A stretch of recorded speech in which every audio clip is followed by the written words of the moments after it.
அஸ்வவாகனம் ஸ்ரீவாரி வாகன பிரம்மோற்சவங்களில் 9வது நாள். திவ்ய பிரபந்த பாராயணம்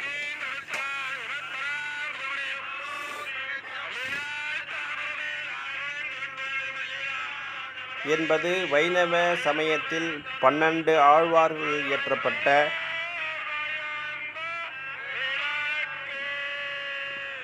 4000 தமிழ் பாசுரங்களின் தொகுப்பு ஆகும்.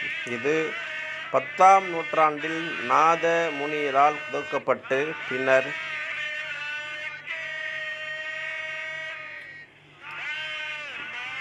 மணவாள முனிகளால் மேலும் விரிவாக்கப்பட்டது. இந்த பாடல்கள் பெருமாளின் அருளையும் பக்தியையும் எடுத்துரைக்கும் சிறப்பு வாய்ந்த இலக்கியமாகும்.